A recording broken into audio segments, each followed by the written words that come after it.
Negative sign show करता है। Bird के जो पर हैं वो रफल हो जाते हैं, घुंघराले हो जाते हैं, पर गिरना शुरू हो जाते हैं, कलगी खुश्क हो जाती है, वज़न पकड़ता नहीं है बर्ड, जो कील बोन है, छाती की बोन है, वो या टेढ़ी हो जाती है या बाहर निकल आती है। तो जी प्यारे भाई, गीली मकई और सूखी मकई, गर्मियों की फीड और सर्दियों की फीड में ज़मीन आसमान का फ़र्क है।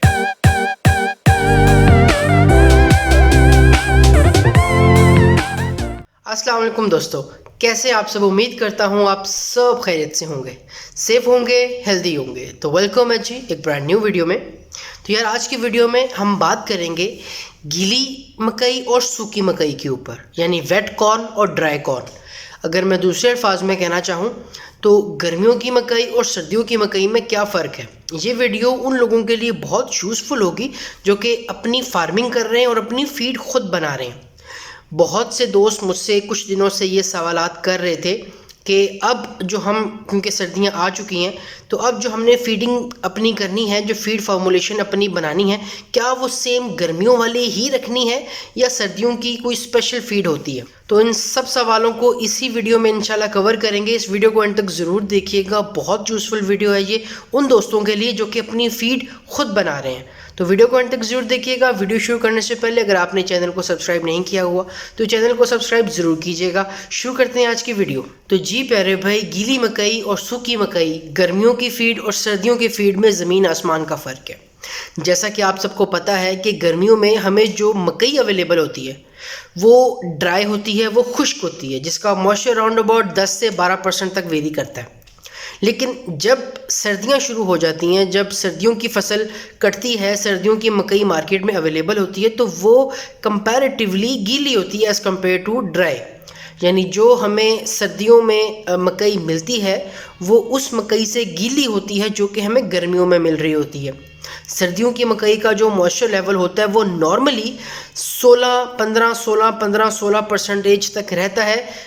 ये भी मैं उस मकई की बात कर रहा हूँ जो कि कटाई के बाद 2 से 3 दिन लोग सुखा देते हैं, यानी खुले ग्राउंड में या खुली ज़मीन पे बिछा के उसको 1-2 दिन धूप लगवा देते हैं, तो उसका जो मॉइस्चर कंटेंट है वो 2-3% डिक्रीज़ हो जाता है। तो उस मॉइस्चर कंटेंट के डिक्रीज़ होने के बाद भी जो हमें मॉइस्चर मिलता है सर्दियों में वो गालिबन 15 के आसपास का होता है। अब 15% की मकई और जो हमें गर्मियों में 12% की मकई मिल रही होती है, उसमें ज़मीन आसमान का फ़र्क होता है। कैसे होता है? मॉइस्चर का जो डायरेक्ट ताल्लुक है, जो डायरेक्ट रिलेशन है, वो एनर्जी कंटेंट के साथ है। एनर्जी कंटेंट का मतलब ये है कि जो गर्मियों में आपको मकई अवेलेबल होती है उसमें एनर्जी तकरीबन 2250 से 2280 किलो कैलोरीज तक होती है। लेकिन जब आप इसी एनर्जी कंटेंट को कंपेयर करते हो जो मकई आपको सर्दियों में मिल रही है, जिसका मॉइस्चर कंटेंट 15-16% तक होता है, तो उसमें जो एनर्जी का कंटेंट है वो 3200 या 3180 किलो कैलोरीज तक होता है, यानी 50 से 100 किलो कैलोरीज डिक्रीज हो चुका होता है। जब आप अपना एक कॉमन फार्मूला चलाते हो जो कि आपने सर्दियों में भी चलाया होता है और गर्मियों में भी उसको चला रहे हो, तो एनर्जी का बड़ा फ़र्क आ जाता है। इसीलिए गर्मियों की फीड फार्मूलेशन में और सर्दियों की फीड फार्मूलेशन में बहुत फ़र्क होता है। आपने एक फिक्स्ड रेशो रखी होती है अपनी फार्मूलेशन में मकई की। मिसाल के तौर पे आपके फार्मूले में 50% या 40% मकई है, यानी अगर आप 1 टन फीड बना रहे हो उसमें 400 किलो या 500 किलो मकई आपने रखी हुई है। अब जब टाइम आता है सर्दियों का तो आपने वही रेशो अगर रखी हुई है तो एनर्जी कंटेंट आपकी फीड का बहुत डिक्रीज़ हो चुका होता है। यानी जो एनर्जी गर्मियों में आपकी फीड की 2750 या 2760 किलो कैलोरी थी या 2800 किलो कैलोरी थी, अगर आप सेम फार्मूलेशन के साथ चलते हो तो अब उसकी जो फीड की एनर्जी है वो इस वक्त 2650 से 2700 के आसपास आ चुकी होगी। तो इस एनर्जी कंटेंट पे बर्ड आपको रिस्पांस नहीं देता, नेगेटिव साइन शो करता है। बर्ड के जो पर हैं वो रफल हो जाते हैं, घुंघराले हो जाते हैं, पर गिरना शुरू हो जाते हैं, कलगी खुश्क हो जाती है, वज़न पकड़ता नहीं है बर्ड, जो कील बोन है, छाती की बोन है, वो या टेढ़ी हो जाती है या बाहर निकल आती है।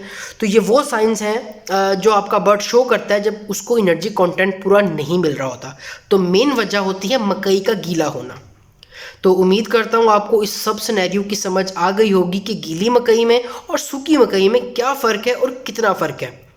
तो अगर इससे रिलेटेड फिर भी आप लोगों का कोई क्वेश्चन हो तो नीचे कमेंट में मेंशन कीजिएगा, या अपना मैं व्हाट्सएप नंबर नीचे डिस्क्रिप्शन में डाल रहा हूँ, उस पर मुझसे रब्ता कर सकते हैं। अगर आपने अपने फार्म के लिए कुछ स्पेशल फीड फार्मूलेशन बनवानी है तो आप मुझसे उस पर रब्ता भी कर सकते हैं।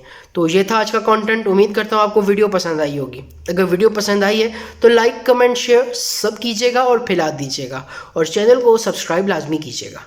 तो इंशाल्लाह मिलते हैं फिर अगली वीडियो में अगले कंटेंट के साथ। तब तक अपना बहुत ख्याल रखिएगा, दुआओं में याद रखिएगा। अल्लाह हाफिज़।